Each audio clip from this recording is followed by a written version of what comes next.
Bueno, bendiciones a todos en Cristo Jesús y en Santa María Siempre Virgen. Les habla Rodrigo Andrés Calvo, apologeta católico y miembro del movimiento Juan 23. La noche de hoy tenemos un invitado especial. Les habla Rodrigo Andrés Calvo, que es nuestro hermano en Cristo, el teólogo Guido Rojas, de la Universidad Javeriana. Y hoy vamos a tratar un tema muy interesante en la Biblia. Vamos a mirar las bondades de María versus los defectos del diablo en la Biblia. Entonces, pues quiero darle la bienvenida a nuestro hermano Guido. Entonces, adelante, hermano. Gracias, Rodrigo, muy amable de tu parte. Bien, entonces este compartir lo teníamos desde tiempo atrás, pero habían habido unos percances, entonces hoy por fin lo vamos a hacer, teniendo en cuenta que nuestro hermano Rodrigo Andrés Calvo tiene algunos problemas de salud, pero bueno, él está haciendo ese sacrificio, teniendo en cuenta que mañana empezamos la Cuaresma, un tiempo muy bonito también de preparación para el tiempo litúrgico más hermoso que puede haber en la Iglesia Católica, que es la pasión, muerte y resurrección de Jesucristo, en el cual se nos invita a la iglesia a la oración, al ayuno, a la penitencia y a la meditación sobre todo en lo que fue la vida y los misterios de Jesucristo. Entonces también quería también advertir, hacer esta anotación antes de empezar este compartir bíblico que vamos a tener con mi hermano Andrés Rodrigo Calvo Bernal, que admiro, aprecio mucho sus conocimientos en Sagradas Escrituras y pues la invitación en su canal. Muchas gracias, Rodrigo, y a todas las personas que se van conectando también, bendiciones, un saludo muy especial y bueno, que todo sea como siempre para la mayor gloria de nuestro gran Dios y Salvador Jesucristo. Adelante, Rodrigo. Bueno, muchas gracias, hermano Guido. Vamos a empezar a compartir algo sencillo, nos vamos turnando. Vamos a mirar, bueno, si ustedes pueden observar, vamos aquí a ampliar un poquito. Bueno. Vamos a empezar desde el Génesis. ¿Sí? Lo primero que nos enseña la Biblia es que la mujer, o sea, María, le aplastará la cabeza a Satanás. ¿Sí? Así como Satanás engañó a Eva, esta segunda Eva o esta mujer no será engañada por Satanás, sino que antes bien aplastará su cabeza, claro, con el poder y la ayuda de Jesús, no por sí misma. Bueno, acá la cita dice, haré que tú y la mujer sean enemigas, o sea, la serpiente y la mujer. Lo mismo que tu descendencia y su descendencia, o sea que hay dos descendencias. La descendencia de la mujer, ¿sí? Dice, la descendencia te aplastará la cabeza y tú le morderás el talón. Y hay una descendencia de la serpiente o del diablo, que es la misma serpiente antigua, como nos lo dice el Apocalipsis capítulo 12. Entonces, para identificar no solo que la mujer, que es María, le aplastará la cabeza a la serpiente, hay que identificar quiénes son los hijos de la mujer y quiénes son los hijos del diablo, de la serpiente. Entonces, Apocalipsis capítulo 12, versículo 17 nos dice cuáles son los hijos de María, de la mujer. Dice, irritado el dragón por su fracaso con la mujer, se fue a hacer la guerra al resto de su descendencia, a los que observan los mandamientos de Dios y dan testimonio de Jesús. Estos son los hijos de la mujer. Entonces, los que observan los mandamientos de Dios, o sea, los mandamientos que nos dejó Jesús y que dan testimonio de Jesús. Esos somos nosotros, los hijos de la mujer. Los hijos de la serpiente nos dicen en 1 Juan 3:10, en esto se reconocen los hijos de Dios y los hijos del diablo. Todo el que no obra la justicia no es de Dios, ni tampoco el que no ama a su hermano. Entonces, esos son los hijos del diablo. ¿Ok? No sé si Guido quiera comentar al respecto o quiera seguir quiere pasar a un siguiente punto. Bien, sí, no, tomemos ese texto porque es muy importante el que tú decías, y es conocido en la teología católica como el protoevangelio, o sea, proto primero y evangelio, anuncio de salvación, la buena nueva.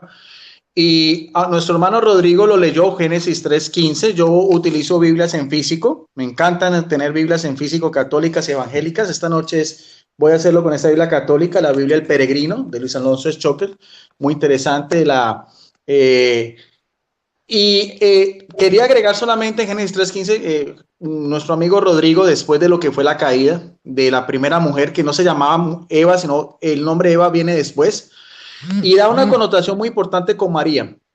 Hay un paralelismo entre la primera mujer y María, porque ambas estaban en estado de gracia, estaban sin pecado, eran vírgenes y por lo tanto eran mujeres, porque dice el texto que Dios no los creó niños, los creó ya hombre y mujer los creó. Is en hebreo e Isha o Isha sí, en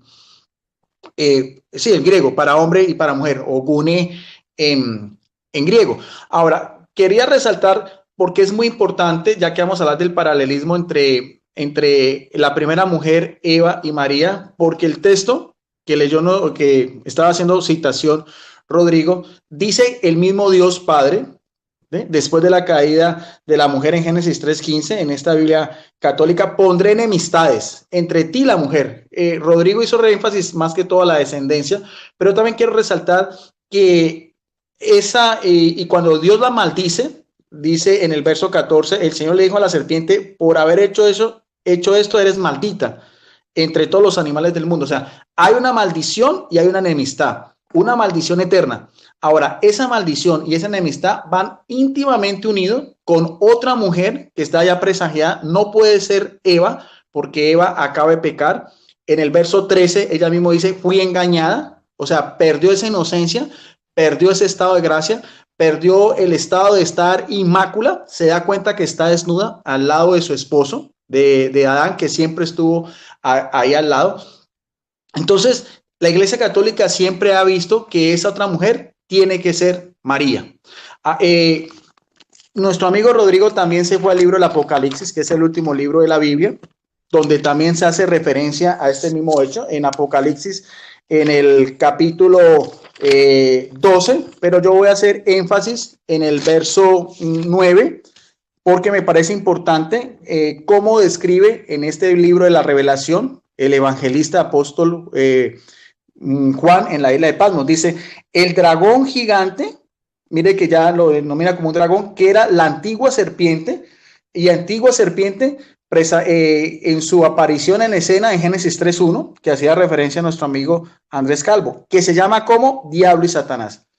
Y da una característica. Primero dice la relación que tiene simbólicamente de ser una serpiente antigua pasa a ser un gran dragón, o sea, ha crecido en poder, ha crecido en maldad, ha crecido en odio contra el ser humano, porque lo que quiere el demonio es nuestra perdición eterna. Aparte de decirlo, de darle a entender el apóstol Juan que está íntimamente relacionado con la antigua serpiente de Génesis 3:1, ya pasa a ser un gran dragón, pero le da dos nombres. Y los nombres en la Biblia son muy importantes porque dan características o cualidades. Dice, se llama Diablo y Satanás. Diablo en griego, que viene el término diabolos, y Satanás en hebreo, que viene de Satán, que quiere decir el adversario, el enemigo, el contradictor, el engañador, el calumniador, o sea, el que está en contra de Dios. Y nos da una característica, que es el que engaña a todo el mundo. O sea, la característica del demonio es engañar. Lo mismo que dice Génesis capítulo 3, verso 13, cuando la mujer, Dios le interroga y dice, fui engañada por el diablo. Y también haciendo referencia, para darle paso a Rodrigo, para que después hablemos un poco también de María, ya que empezamos a hablar sobre el demonio. Él habló de hijos de la mujer, que serían los hijos del bien y los hijos del diablo. Hay también otra característica que aparece en el Evangelio de Juan, en el capítulo 8, verso 44, palabras del propio Jesucristo, también haciendo referencia a este ser maligno, al príncipe de la oscuridad, que es la antítesis del bien. Es todo lo contrario a lo que es la luz, a lo que es Jesucristo, el Hijo perfecto de Dios, engendrado directamente por el Padre. Y Jesucristo también nos da una característica muy importante en la palabra de Dios sobre el demonio, que aparece, como decíamos, en Juan capítulo 8, verso 44, hablando de sus enemigos en su ministerio público, que eran los fariseos. Jesús mismo le dice también, vuestro padre es el diablo. O sea que también Jesús relaciona al demonio como el padre de los fariseos, de los escribas, de los grandes letrados que estaban en contra de su ministerio, que lo acusaban de una manera blasfémica de ser hijo de Belcebú, que era otro demonio que aparece en la Biblia. Y dice, vuestro padre es el diablo y vosotros queréis cumplir los deseos de vuestro padre. O sea, un padre espiritual del mal. Y da dos características, ya lo identifico otra vez como el diablo, da dos características que son homicida desde el principio, porque por el demonio entró el pecado y fruto del pecado la muerte, como nos dice Romanos 3:21 y Romanos 5:12, y no se mantuvo en la verdad. Aquí hay las dos características del demonio, es el padre con dos características, el homicidio y no se mantiene en la verdad. Porque no hay verdad en él. Cuando dice mentiras, habla su lenguaje, porque es mentiroso y padre de la mentira. O sea que esas dos descripciones bíblicas, lo que se conoce en teología como demonología, el demonio, un ser de oscuridad, un ser maligno, un ser completamente perverso, inteligente, espiritual, pero como lo identifica Jesucristo, el padre de la mentira, opositor de Dios, opositor de la salvación y también por el cual es homicida desde el principio, homicida desde lo que fue la caída de Adán y Eva en el jardín del Edén. Adelante, Rodrigo, no sé si quieres hacer otro comentario o vamos a dar unas características de María, como quieras. Sí, quiero hacer un comentario muy importante sobre algo que dijiste, y es que tú hablaste de que Eva nació inmaculada y que María también. En ese momento yo ya me imaginé a todos los hermanos protestantes saltando diciendo, no, María no es inmaculada. Y hay algo paradójico. Según los hermanos protestantes, a los niños no hay que bautizarlos, a los bebés, porque nacen sin pecado, no tienen mácula, no tienen mancha. ¿Sí? Y entonces dicen, ningún niño tiene que ser bautizado. Pero cuando uno dice, la Virgen María nació sin mancha, no. Ella sí nació con mancha, ella es pecadora. Todos los bebés del mundo, según los protestantes, nacen sin pecado, excepto María. O sea, miremos lo absurdo de la lógica protestante.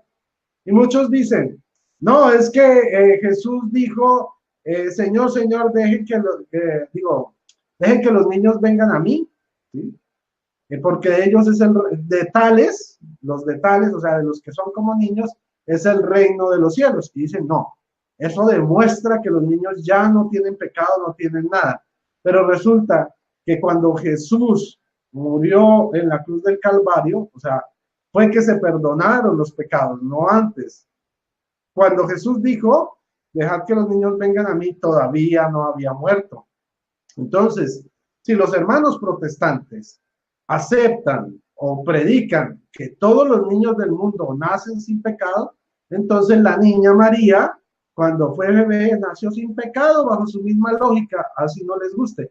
Pero quería poner este ejemplo, es para que vean cómo el diablo, ¿sí?, maneja unas lógicas perversas y torcidas para engañar a la gente.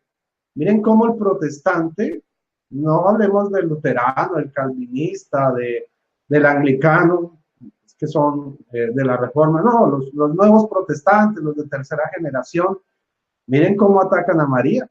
Y para ellos, todos los bebés del mundo, excepto María, nacieron sin pecado. Entonces, eso era lo que yo quería apuntar y anotar. Y bueno, Guido, te cedo la palabra, adelante. Caractericemos a la Virgen.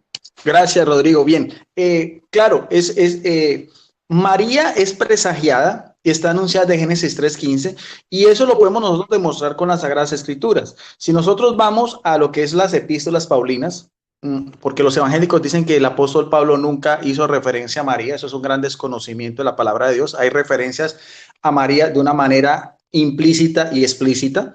Por ejemplo, en Romanos 1:3 dice que Jesucristo en carne, Sar en griego, viene de la ascendencia de David, y por carne es por María, porque Jesucristo fue engendrado en el seno de María por obra del Espíritu Santo.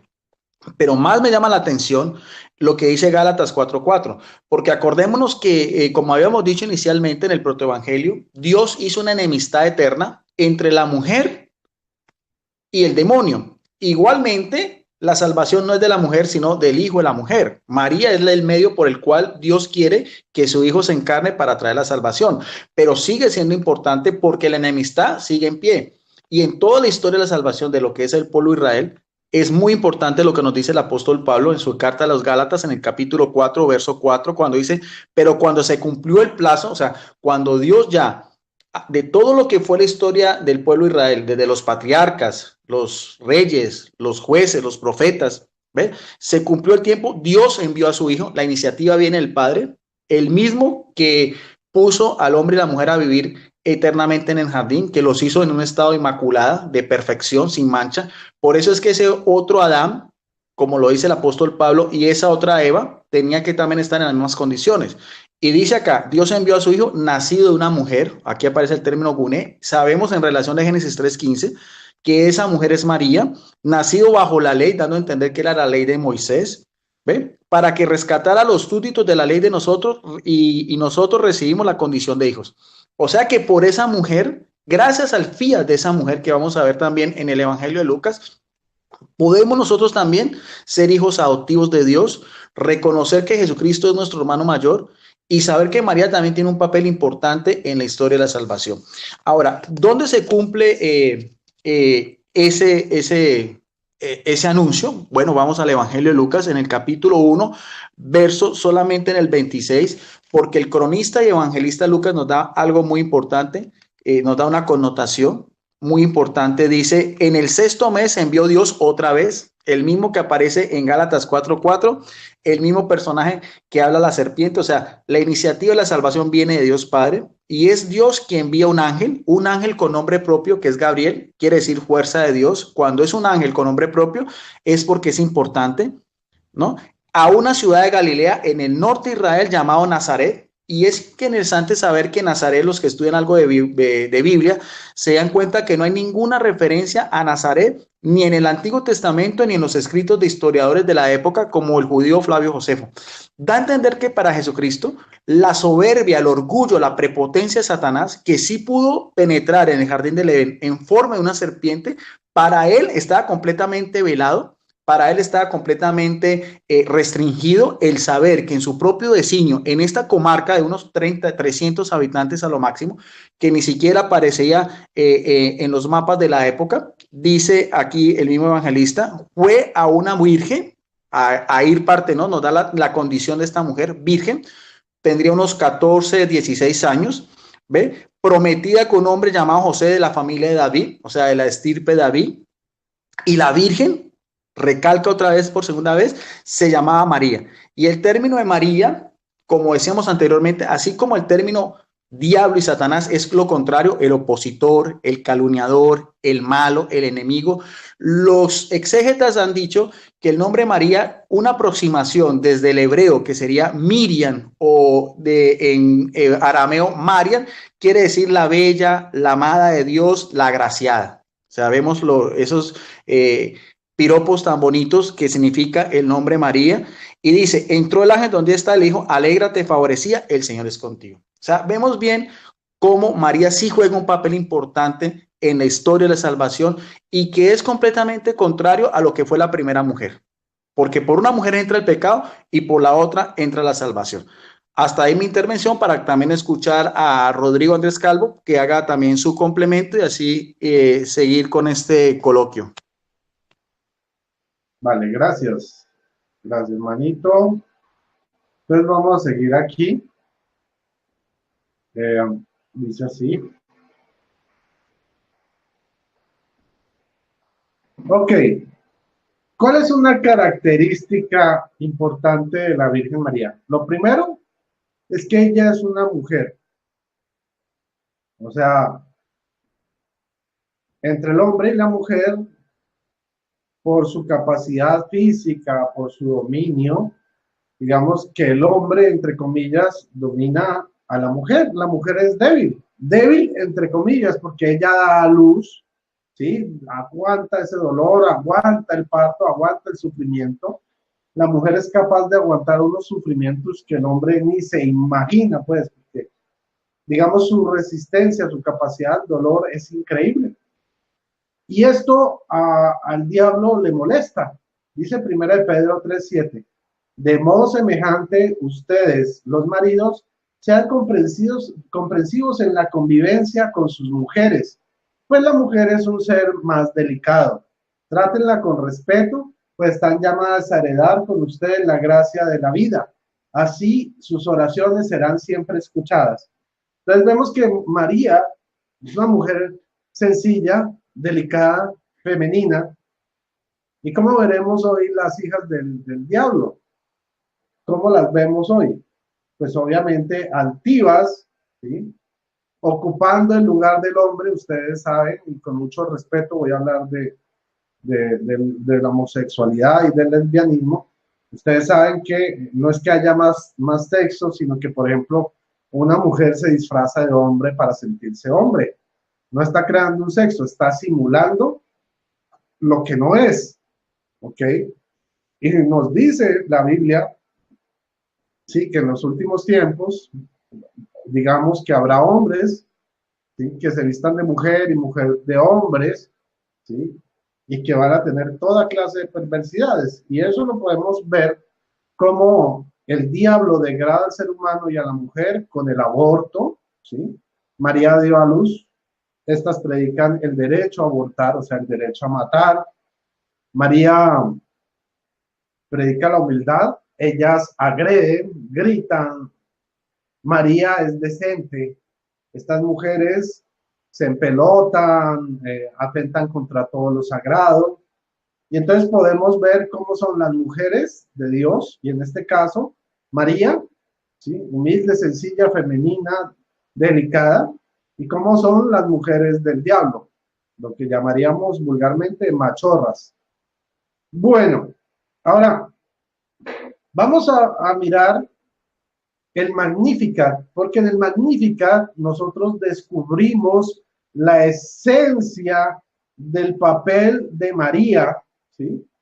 Y aquí nos lo dice María, y esto tiene que haberlo dicho llena del Espíritu Santo de Dios, porque incluso cuando saludó a su prima Isabel en ese mismo capítulo, el niño saltó de su seno de alegría cuando escuchó el saludo de María. Y Isabel se llenó del Espíritu Santo y le dijo: ¿quién soy yo para que me visite la madre de mi Señor? Eso lo dijo ella llena del Espíritu Santo, no como dicen los protestantes, que fue que le ocurrió y le dijo eso, pero que eso no era de Dios. No, fue llena del Espíritu Santo cuando ella aseguró ese tipo de, esa aseveración. Y vamos a ver cómo dice así: mi alma glorifica al Señor. O sea, que lo primero que hace María, glorificar al Señor. ¿Qué es lo segundo? Y mi espíritu se alegra en Dios, mi Salvador. Entonces, una mujer que siempre glorifica al Señor, que su espíritu se alegra en Dios, su Salvador, porque ha mirado la humildad de su sierva. O sea, ella reconoce su pequeñez, su humildad. Y dice: desde ahora me llamarán dichosas todas las generaciones, porque ha hecho en mí cosas grandes el poderoso. Su nombre es santo y su misericordia es eterna con aquellos que le honran.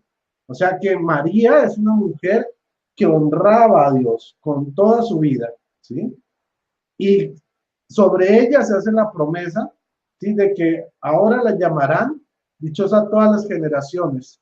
Y así se cumple lo que vemos en el Salmo 45. Ya les voy a dar el versículo.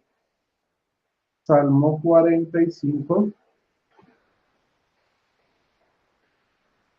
Muy bien. Dice, este es un salmo profético, dice: yo haré que tu nombre se recuerde por generaciones y los pueblos te alaben por siempre.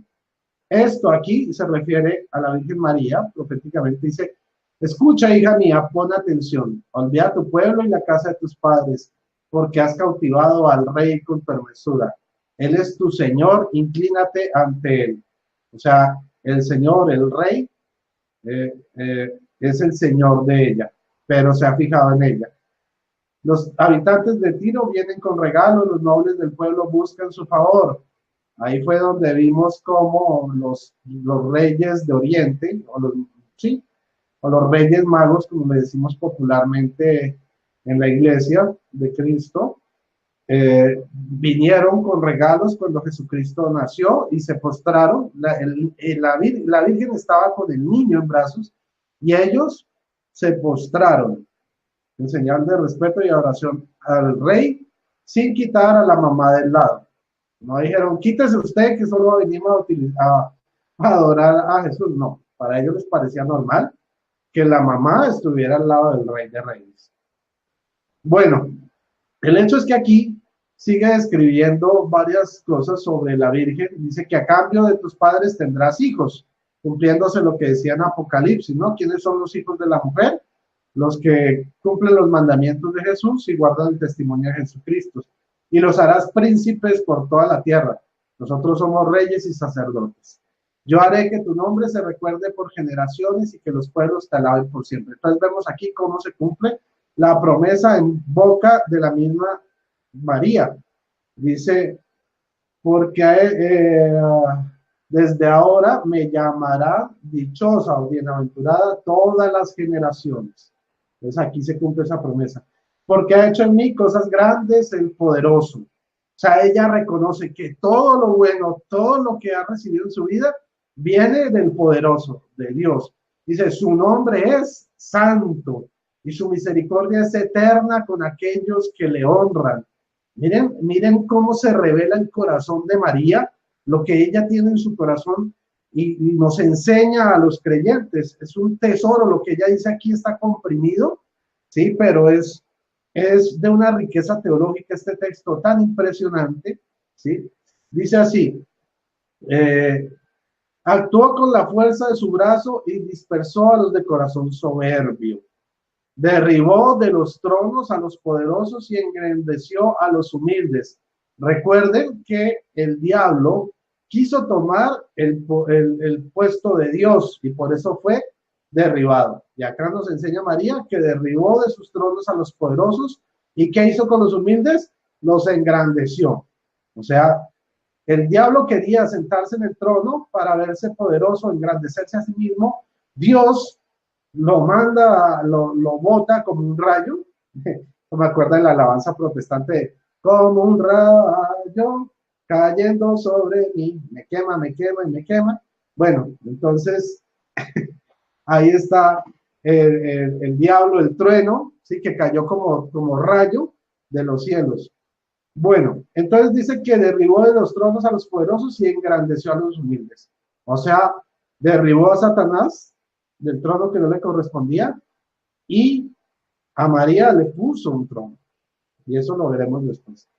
Colmó de bienes a los hambrientos y los ricos despidió sin nada. O sea, los que tenían hambre, ¿qué hizo él? Los colmó, los llenó, ¿sí? Y a los ricos los despidió sin un pesito. Dice, tomó de la mano a Israel, su siervo. O sea, aquí habla de la fidelidad de Dios, acordándose de su misericordia. Miren la fidelidad. Se acuerda de su misericordia porque Él es un Dios misericordioso, como le había prometido a nuestros antepasados en favor de Abraham y sus descendientes para siempre. ¿Quiénes son los descendientes de Abraham? Muchos dirán, no, los judíos, nosotros somos judíos mesiánicos. No, Abraham es el padre de la fe de todas las naciones de la tierra. ¿Ok? Entonces, aquí lo que está diciendo es que Él cumple su promesa sobre aquellos descendientes de Abraham, o sea, aquellos que son fieles a Dios y que pueden ser judíos o gentiles, ¿sí? Pero venimos por la fe como hijos en la fe de Abraham, nuestro padre. Bueno, entonces yo quiero dejar esto hasta aquí y le voy a ceder el paso a mi hermano Guido. Entonces, Guido, ¿quieres comentar algo sobre esto o quieres seguir avanzando? Sí, sí, claro, sí. No, es muy importante lo que tú decías, Rodrigo, Primero haciendo referencia a lo que tú decías de este movimiento de las feministas que ha causado tanto auge. De hecho, inclusive me llamó la atención en días pasados, unas de ellas con una pancarta afuera de una iglesia que decía María aborta a Jesús, ¿no? Una típica declaración de una blasfemia al fiat de María, de esta jovencita de 14, 15 años, en el cual Dios interrumpe en ese noviazgo que tenía ella, porque estaba comprometida, como dice Lucas, para casarse con un joven también de la estirpe de David. Y Dios hace que estos dos personajes, ese amor vaya a ser solamente virginalmente en relación al hijo que va a tener esta mujer y a José como su padre en la ley y como el custodio. Por eso es que son los dos personajes más importantes en la Iglesia Católica. José, el patrono de la Iglesia, y María, el gran patriarca, y María, pues la madre de la Iglesia, como la llamó el Papa San Pablo VI al final del Concilio Vaticano II. Quería hacer referencia a lo que decía Rodrigo con el Magnífica, que es extraordinario, es esa alabanza tan hermosa que aparece en el Evangelio de Lucas, que ha sido también llamado como el Evangelio de María, porque los primeros capítulos es María la protagonista principal, y él dice que hizo todo un análisis y todo un seguimiento desde el principio. Y desde el principio la única persona que estuvo en la vida de Jesucristo fue María, la única que estuvo desde la cuna en Belén hasta la cruz en Jerusalén, muy anterior, 30 años anterior a todos los apóstoles. Sobre lo que era el orgullo, el antítesis del demonio, hay dos referencias en el Antiguo Testamento.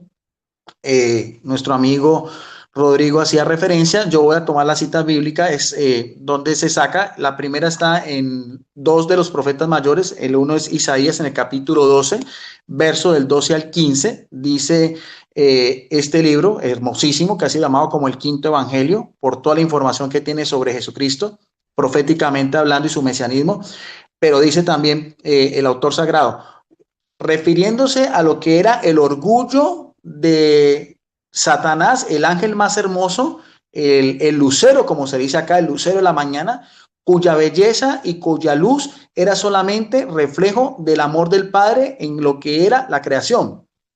Y aquí mismo lo dice, ¿cómo has caído del cielo? Mire bien de la posición en que estaba Lucifer, has caído del cielo, o sea, de la gloria de Dios, de la majestad de Dios, del reino de Dios en que tenía un puesto privilegiado como criatura angelical, inferior a Jesucristo, pero como criatura poderosa. Lucero de la mañana, aquí lo identifica, lucero, o sea, luz bella, el lucero más bonito de la mañana, de la aurora, ¿ve? Porque todo lo contrario después fue la oscuridad. Pasó a ser lucero de la mañana a ser el rey de las tinieblas, a ser el padre de la mentira, a ser el opositor de Dios, a ser el engañador, y estás derrumbado por tierra, agresor de las naciones. Ahí está, agreda a las naciones porque odia a los seres humanos y odia especialmente a María por la fidelidad, por el amor, porque lo que no pudo hacer con Eva, con lo que hizo con Eva, no lo pudo hacer con María. Estaba velada completamente, ¿no? No se dio cuenta que la historia de la salvación iba a empezar, como decíamos anteriormente, en una comarca como era Nazaret, al norte de Israel. Dice en el verso 13, tú que te decías, escalaré los cielos, aquí va a dar referencia a su soberbia, a su orgullo, encima de los astros divinos, o sea, por encima de todos los querubines, de todos los serafines, de todos los seres angelicales que tenían su misma naturaleza, por encima de todos estos seres divinos, levantaré mi trono. Y esto es, claro, evidentemente, ya una rebeldía y quererse igualar a la misma posición de Dios. Y me sentaré en el monte de las asambleas. O sea, no se conformó con la posición en que tenía, sino que quería mucho más aún, porque a pesar de que era un ser perfecto, puro, completamente inteligente y poderoso, Dios siempre ha dejado dos cualidades, tanto a los ángeles como a los seres humanos, que es el libre albedrío. El mismo libre albedrío que tuvo María también, para haberle dicho no al ángel, porque no era una robot, no estaba obligada, por amor lo hizo. El mismo libre albedrío que tuvo Jesucristo al haberse encarnado, al haberse hecho hombre y al haber obedecido a los mandatos del Padre. Todo lo contrario al demonio, quiso levantarse en tu trono y me sentaré en el monte de las asambleas, en el vértice de las montañas celestiales, escalaré el dorso de las nubes. ¿Y qué dice aquí en el verso 14? Y me igualaré al Altísimo. Este es el gran pecado del demonio, querer ser como Dios, quererse igualar a Dios, y cuando él se vio reflejado esa belleza, ese lucero de la mañana, sintió tal orgullo, tal altivez, ¿no? Que ya no quiso mirar y entender de que su belleza, su poderío, su estatus que tenía era solamente en relación al amor de Dios con los ángeles, porque eran ángeles creados solamente para la gloria, y él quiso igualarse a Dios, querer estar en la misma posición de Dios por encima de todos sus demás seres angelicales, y querer tener un trono en la misma posición de Dios, cosa que no podía hacerse y cosa que era completamente un pecado ante el poderío, ante lo grandioso y todopoderoso que es el Padre.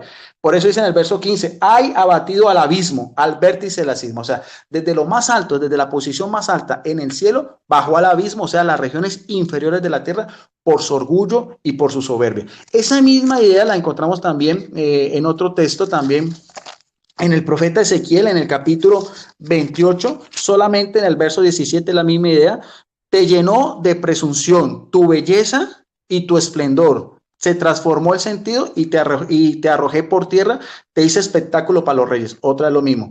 Su belleza, esa belleza celestial y el esplendor que tenía, se transformó en ¿qué? En un ser de oscuridad, en un ser de tinieblas, en un ser maligno, en un ser perverso por su propio libre albedrío, por quererse igualar a Dios. Ahora, ¿qué es María?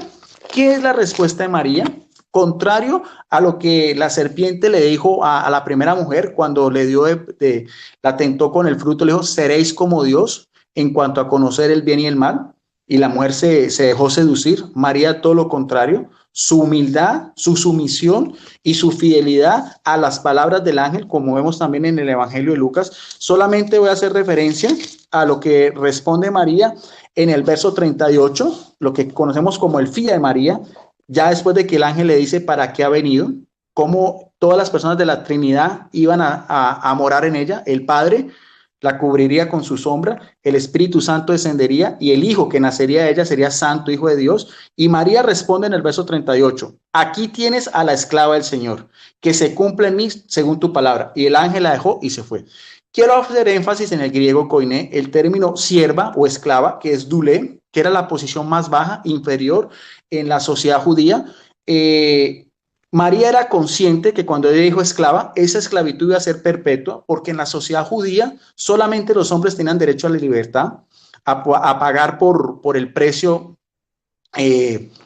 Los esclavos eran a veces por deudas familiares o también eran también por botines de guerra, pero las mujeres nunca podían obtener la libertad, siempre iban a estar a cargo de sus amos como concubinas o como sirvientas. O sea, en esa misma connotación en que María dice, he aquí la esclava del Señor, ella sabía muy bien que esa esclavitud iba a ser el resto de su vida.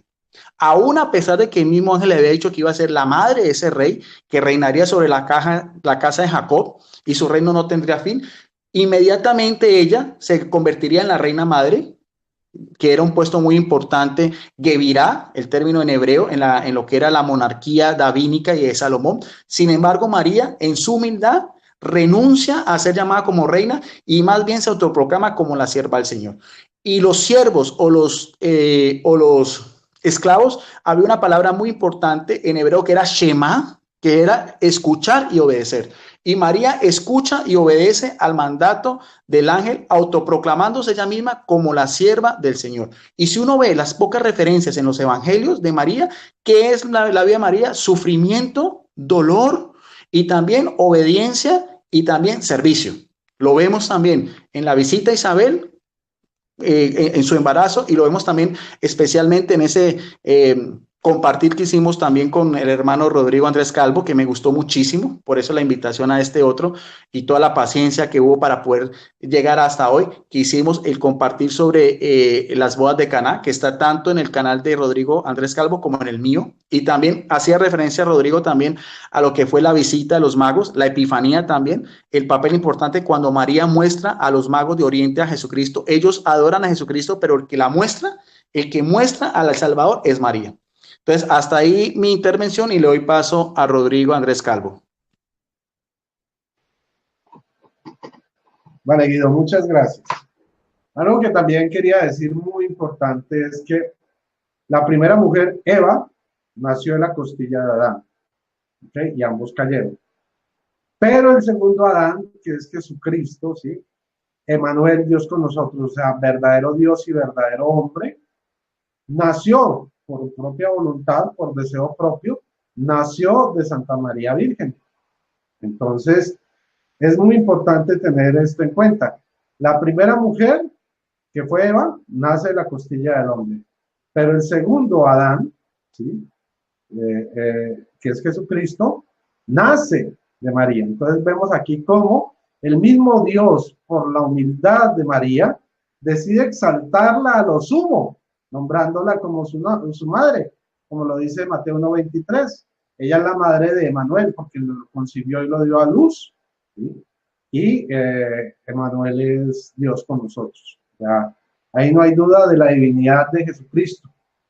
Bueno, entonces ahora vamos a seguir con el que aquí vamos a seguir compartiendo. Muy bien. Entonces, vamos a ampliar. Yo aquí quiero hacer como una especie de parangón, ¿sí? Vamos a mirar lo que es María, cómo María es totalmente cristocéntrica, no es que María vaya por un lado y Jesús vaya por el otro, ¿ya? Por ejemplo, María en Juan 2:5 decía que, o sea, invitaba a los sirvientes, a los que estaban sirviendo, ¿sí? Como ella sierva, ¿qué les aconsejó? Hagan lo que él les diga. Punto. ¿Listo? Ahora, vamos a hablar de Mateo de 4, del 1 al 11, cuando el diablo tienta a Jesucristo en el desierto, después de haber ayunado 40 días, ¿sí? Y vamos a mirar ese parangón de lo que hizo Jesús y de lo que hizo María al respecto. Dice así, Mateo 4:11, entonces el Espíritu condujo a Jesús al desierto para que el diablo lo pusiera a prueba. Después de ayunar 40 días y 40 noches, sintió hambre. El tentador se acercó entonces y le dijo, si eres hijo de Dios, manda que estas piedras se conviertan en panes. ¿Sí? Jesús le respondió, escrito está, no solo de pan vive el hombre, sino de toda palabra que sale de la boca de Dios. Entonces Jesús nos enseña que no solo de pan vive el hombre, de pan físico, sino de toda palabra, ¿sí? Que es el pan verdadero que sale de la boca de Dios. Y vamos a ver lo que nos dice Lucas 1:38 respecto a María. ¿Ok? Lucas 1:38 dice así. Y María dijo, he aquí está la esclava del Señor, suceda como tú dices, o sea, hágase en mí según tu palabra. Y el ángel la dejó. Entonces, ¿qué es lo que dice? Que se haga en ella la palabra, que se haga viva la palabra que el ángel anunció, mandado por el Padre. Entonces, miren cómo ella vive de la palabra, no solo del pan, sino de la palabra de Dios. Ella es la primera en acogerse a esta palabra. ¿Sí? He aquí la esclava del Señor, hágase en mí según tu palabra. Ahora vamos a mirar, vamos a seguir mirando aquí. Y dice así, ok. Después el diablo lo llevó a la ciudad santa, lo puso en la parte más alta del templo y le dijo, si eres hijo de Dios, tírate abajo porque está escrito, dará órdenes a sus ángeles para que te lleven en brazos, de modo que tu pie no tropiece con ninguna piedra. Eso es Lucas 2:34 y 35. Entonces miren cómo el diablo tienta a Jesús. Le dice que se tiente, que haga el show, porque Dios no va a dejar que le pase nada. Obviamente, ¿cuál es la mentira acá? Que Dios siempre nos salva del peligro, siempre y cuando nosotros no los busquemos. Acuérdense de esas denominaciones protestantes donde en el culto llevan serpientes y se mueren los pastores porque los pica la serpiente. ¿Sí? Dios protege al hombre que sabiamente en alguna situación accidentalmente es mordido por una serpiente. Pero si uno se pone a hacer cultos con serpientes para tentar a Dios, pues obviamente la serpiente lo va a picar, que es el diablo. Entonces, miren aquí cómo, bueno, estos pastores siguen a lo que dice el diablo, ¿no? Poner a tentación a Dios con lo que hacen. Pero veamos a ver qué hace María en Lucas 2, 35, 34, 35, ¿ok? A ver si ella esperaba a que la salvaran, a que se tirara. Vamos a mirar qué es lo que dice Lucas 2, versículos 34 y 35. Dice así: Simeón los bendijo, ¿ok? Él era un profeta cuando entraron en el templo. Y María, su madre, ¿qué? Y dijo María, su madre, mira, se lo dijo a ella, mira, este niño hará que muchos caigan o se levanten en Israel. Será signo de contradicción. Y a ti misma, o sea, María, no a Jesús, porque dice, a ti misma, con A, una espada te atravesará el corazón. Así quedarán al descubierto las intenciones de muchos. Entonces, mientras Satanás le propone a Jesús que se tire, que caiga en la tentación, Jesús lo rechaza, María también. María sufre ese dolor. O sea, ella prefiere sufrir y lo hace en silencio, ¿sí? Ella no espera, bueno, Señor, usted me dijo que yo era la mamá de Dios, entonces, ¿qué? ¿Dónde está mi reino? ¿Dónde está mi cetro? No, nada de eso. Ella simplemente ya sabía lo que le esperaba. Una espada atravesará su corazón, ¿sí? Y así quedarán al descubierto las intenciones de muchos. Entonces, ¿a qué se refiere esto? Cuando María estaba en la cruz, frente a la cruz, recordemos que la muerte de Jesús fue ignominiosa, perdón, no pude con la palabra. Bueno, indecente, pues, inmoral, porque a los crucificados en esa época los ponían desnudos, los clavaron, la gente se estaba burlando de Jesús y María estaba indefensa viendo a su hijo morir y a la gente reírse de él, ¿ya? Y hoy en día la gente ya se ríe de María, ¿sí? Y ofenden a Jesús. Bueno, eso es otra situación. Y entonces, siguiendo con el texto, vamos a la tercera tentación. Dice que, dice, de nuevo el diablo lo llevó consigo a una montaña muy alta. Le mostró todos los reinos del mundo con su gloria y le dijo, todo esto te daré si te postras y me adoras. Jesús le dijo, retírate, Satanás, porque escrito está, adorarás al Señor tu Dios y solo a Él darás el culto. Y acá tenemos a Lucas 1:46-50, que es el Magnificat, ¿sí? Que ya ustedes lo vieron, cómo ella alaba y no se cansa de alabar y adorar las grandezas de Dios y lo que ha hecho con ella en su vida. ¿Ok? Y aquí, bueno, ya el diablo se alejó y unos ángeles se acercaron y le servían a Jesús. Bueno, eso era como lo que yo quería compartir hasta ahora y le cedo el turno a mi hermano Guido. Bien, gracias, Rodrigo. Ya, estas que voy a dar serían ya de pronto las últimas citas bíblicas que tenía pues para esta noche. 2 citas finales en relación al demonio y 2 citas finales en relación a María. Lo que hemos visto, ese paralelismo, la antítesis del diablo, desobediencia, orgullo, soberbia, a María, obediencia, humildad, servicio, entrega, ¿no?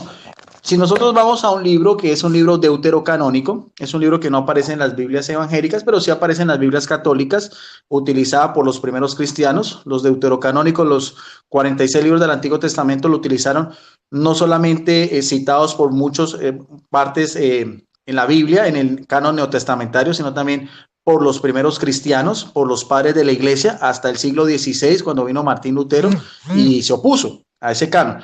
Por eso quería hacer esa acotación, porque esta cita bíblica no aparece en los libros de ellos, en las Biblias evangélicas, pero vamos a citar el libro de la sabiduría, un libro sapiencial, en el capítulo 2, verso del 23 al 24, donde también tiene una referencia muy clara al demonio. Capítulo 2, verso del 23 al 24, dice, Dios creó al hombre para la inmortalidad. Fue el primer pacto que hizo Dios en el jardín al primer hombre, que le dijo que lo cuidara y lo cultivara. Esa era la primera de las alianzas que encontramos en el Antiguo Testamento, para que vieran eternamente en ese estado de perfección, de santidad. Tan es así que no se daban cuenta que están desnudos, porque están en un estado de inocencia. De ahí todo lo que hemos visto también sobre Jesucristo, el nuevo Adán, y María como la nueva Eva. Y dice, y los hizo a imagen de su propio ser. Es clarísimo ese verso 23, que es un resumen sobre lo que aparece en Génesis capítulo 2 y capítulo 3. Pero, dice en el verso 24, pero la muerte, porque la muerte es producto de la desobediencia y el pecado, entró en el mundo, y entró en el mundo porque cobija también a los hijos de Eva. Es por eso que el término Eva en hebreo quiere decir madre de los vivientes o madre de las generaciones, porque con Eva se hereda el pecado original. El pecado original que trae como consecuencia la enfermedad, el dolor y por consiguiente la muerte. Y también hasta que Jesucristo murió en la cruz, el no poder gozar de su presencia en el cielo. Jesucristo y María no heredan el pecado, pero sí son partícipes del dolor, como lo decía ahorita nuestro amigo Rodrigo, en la profecía de Simeón, una espada atravesará el alma a María, y María ve morir a su hijo en la cruz. Y el mismo Jesucristo también dice en el libro de Isaías, capítulo 53, lo llama como un varón de dolores. O sea, Jesucristo y María asumen el dolor como consecuencia de la desobediencia a Eva, pero no están en estado de pecado. Y dice aquí en el verso 24, pero la muerte entró en el mundo, ¿por qué? Por envidia del diablo. Y los de su partido pasarán por ello. O sea, es muy claro en estos dos versículos, da la primera la connotación en que estaban el primer hombre y la primera mujer, porque no se llamaban Adán y Eva, solamente hombre y mujer. El título de Adán quiere decir hombre de barro. Después de que peca Jesús, Dios le dice, porque has pecado y en polvo eres y en polvo te has de convertir. Eso quiere decir Adán, hombre de barro, hombre de materia, hombre que muere, hombre que ya es corruptible. Y Eva quiere decir madre de los vivientes, madre que va a parir con dolor y que va a ser sometida al hombre, como también lo decía Rodrigo, y todo lo que tiene que ver esa connotación en la cultura judía, como la mujer, el hombre es cabeza de la mujer, no está ya en igualdad de condiciones, la mujer está subyugada al hombre, y es por eso que decía que aún las esclavas judías nunca obtenían su libertad, y María asume esa esclavitud de una forma voluntaria, por amor a Dios, de acuerdo al mensaje, el Shema que escuchó del ángel que venía como un pregonero desde el cielo. Y la otra cita bíblica en relación al demonio es la que ya nuestro amigo Rodrigo Andrés Calvo había dicho, también quería resaltar un poco, que es la tentación de Jesús en el desierto, pero solamente voy a hacer énfasis en el verso 8 y en el verso 9, que fue la última tentación. De nuevo se lo llevó el diablo a unas montañas altísimas a Jesucristo, después de 40 días, aprovechó el momento de mayor debilidad de Jesucristo, del ayuno prolongado que tenía en su naturaleza humana, porque ese es el demonio, es un aprovechado, sabe meterse sigilosamente, su astucia, su inteligencia, esos poderes que tenía inicialmente no los pierde, perdió la gracia, eso sí lo perdió, y perdió su belleza como tal, pero Dios no le quitó la inteligencia que tenía, y por eso es que se le llama se compara al demonio por su astucia, por su sagacidad. Y entonces el demonio en la última tentación, y vemos que es un ser poderoso, no todopoderoso, pero dice la palabra de Dios, de nuevo lo llevó el diablo a una montaña altísima y le mostró todos los reinos del mundo y su esplendor. Y le dijo, porque esto es lo que quiere el demonio, todo esto te lo daré si te postraras y me rindieras homenaje. Eso es lo que quiere el demonio. El demonio lo que quiere es lo mismo que vemos en Isaías, estar en igualdad de Dios, estar en el mismo trono de Dios, cosa que nunca va a poder hacer porque ya ha sido vencido por Jesucristo en la cruz. Pero en este momento, cuando está empezando el ministerio público de Jesucristo, creía que con Jesucristo iba a ser fácil, que iba a ser tan fácil como la primera mujer y el primer hombre que estuvo siempre callado, sumiso a lo que la serpiente hablaba con la primera mujer, ¿ve? Dándole su aprobación con su silencio, un silencio pecaminoso, porque el hombre era primero, Dios había creado inicialmente a Adán y a él fue que le hizo el pacto de cuidar el jardín, le hizo a la mujer en compañía por petición del mismo hombre. En cambio, vemos que con Jesucristo no le salió la misma jugada. Y el demonio le dice, te daré todos los reinos de este mundo si te postraras y me rindieras homenaje. Y Jesucristo le dijo, entonces Jesús le replicó, aléjate Satanás, otra vez el término Satanás, ya veíamos, el opositor de Dios, el enemigo, que está escrito, citando las escrituras, al Señor tu Dios adorarás y solo a él darás culto. O sea, el término proscuneo en griego, que quiere decir adoración, aquí los biblistas de esta Biblia católica, de la orden de los claretianos, de Luis Alonso Schockel, vierten el término rendir homenaje, pero eso era lo que quería el demonio, porque solo la oración es exclusiva al Padre, aparece en el sentido pleno de la palabra tanto para el Padre como para el Hijo. Aquí lo que quería el diablo era que le rindieran homenaje y querer ser igual a Dios. Y vemos también el orgullo, como veíamos en el libro de sabidurías, la envidia. Bueno, para complementar ya y para terminar esta intervención, dos citas bíblicas también del Evangelio de Lucas ya con referente a María, todo lo contrario, toda la filialidad de María, el amor de ella.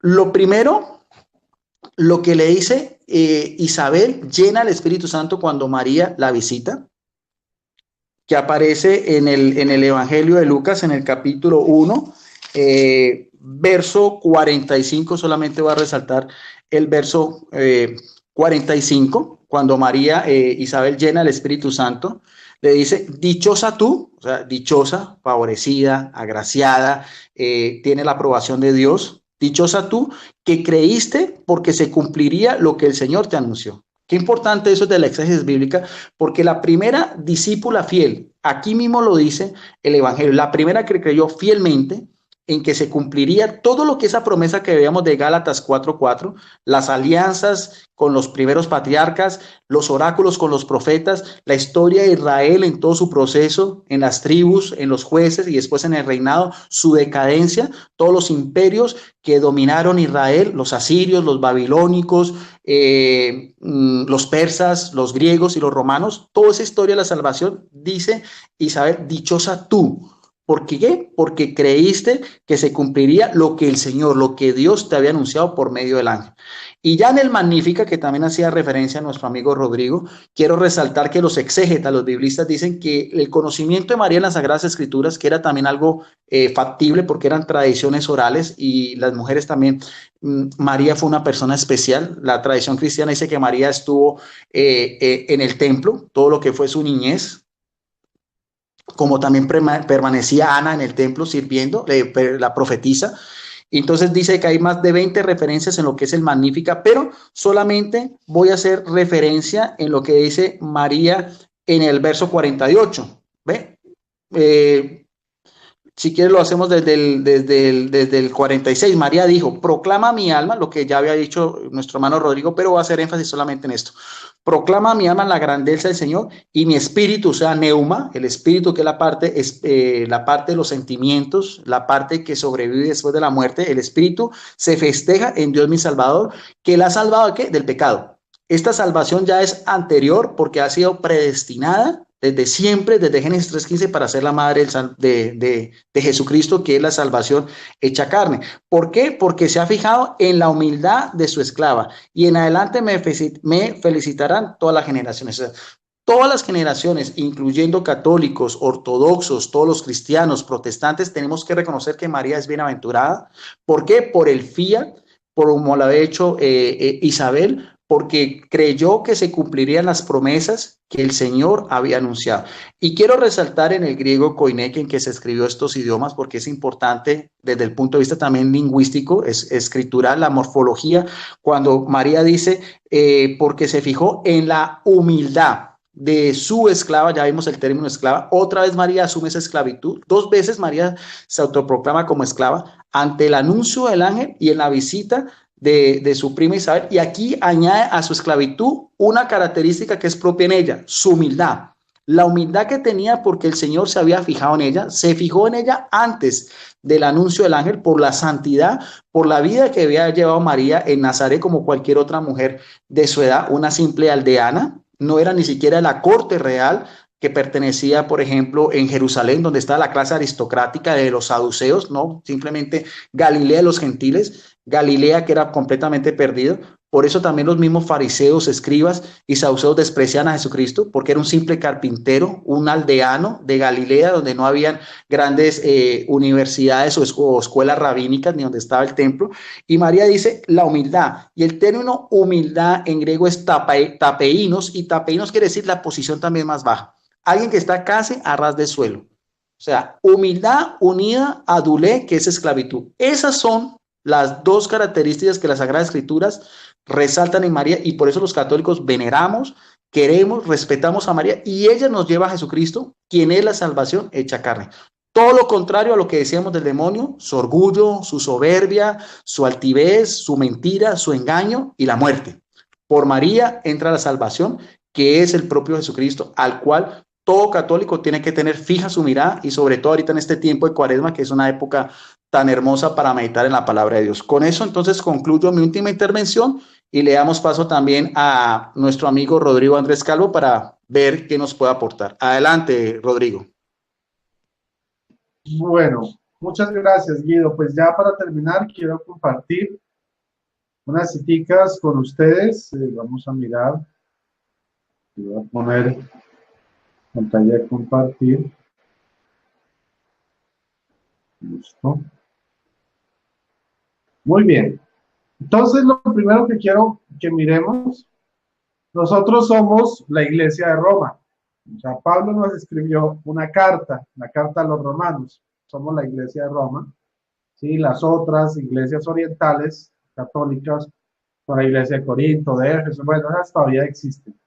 Pero miren lo que describe Pablo, ¿sí? Al final, en Romanos 16:6.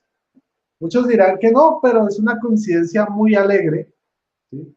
Dice Pablo: saludad a María, que se ha afanado mucho por vosotros. ¿Por quiénes?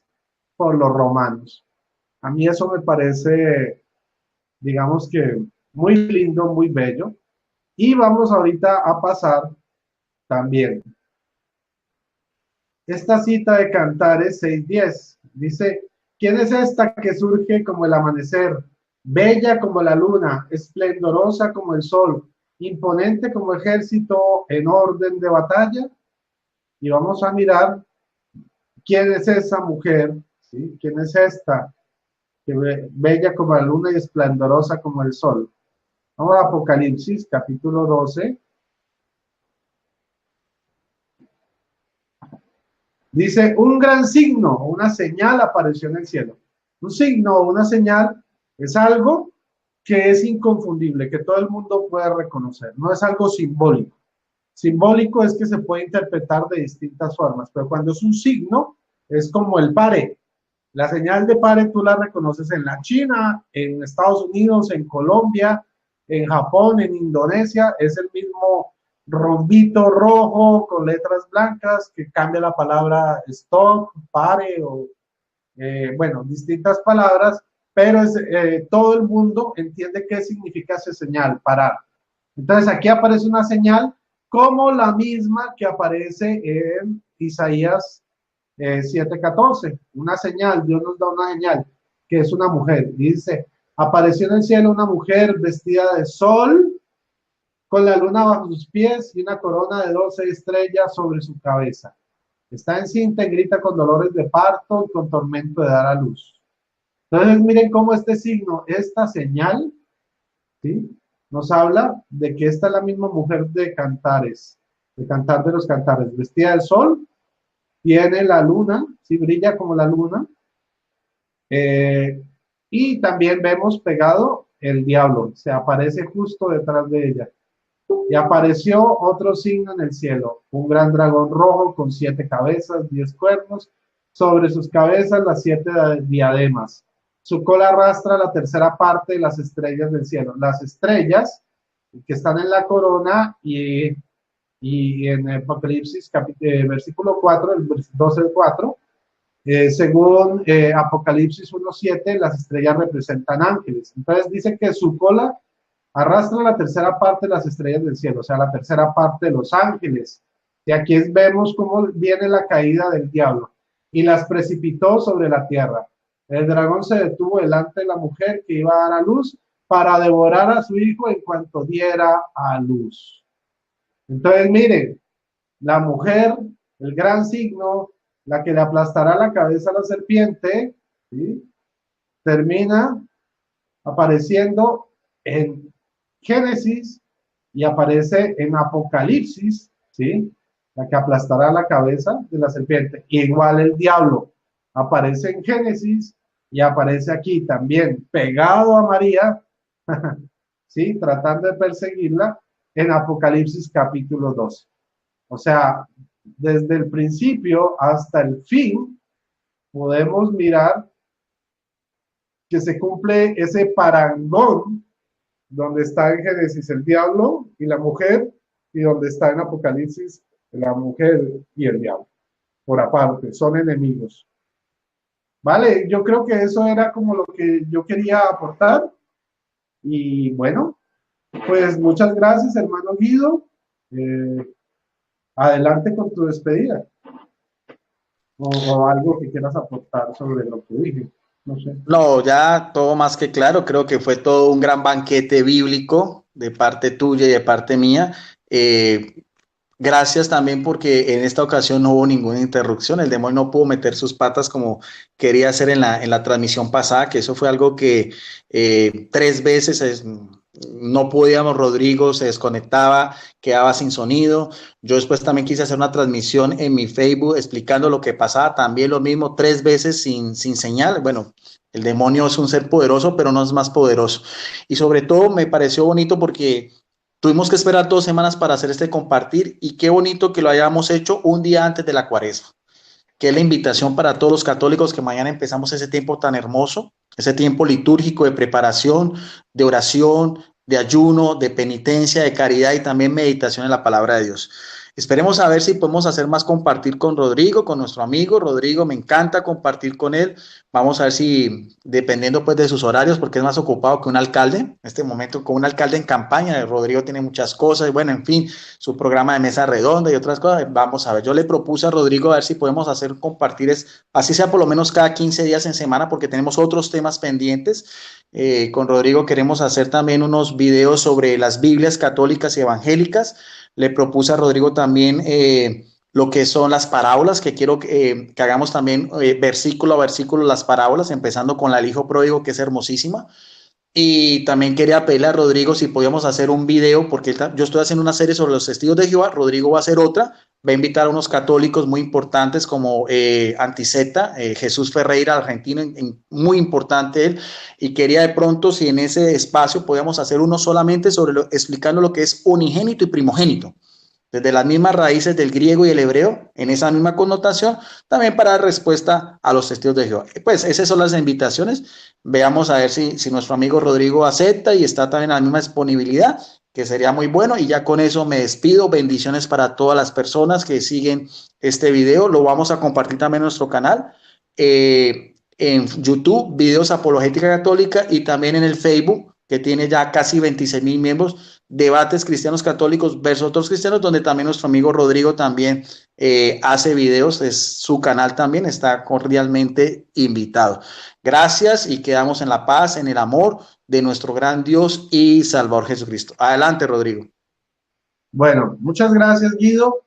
Y como bien lo dijo Guido, ya tenemos planeado un próximo programa. ¿Se acuerdan del programa que tanto les han anunciado de Biblias? Pues lo vamos a hacer con él, porque él tiene una gran compilación de Biblias, yo tengo la mía, y entonces entre los dos podemos complementar las Biblias que de pronto le falten al uno o al otro para hacer un video completo. No sé si lo vamos a separar en un video para Biblias católicas y un video para Biblias protestantes, o lo vamos a hacer todo en un solo video, pero será un video que voy a hacer con el hermano Guido, ¿sí?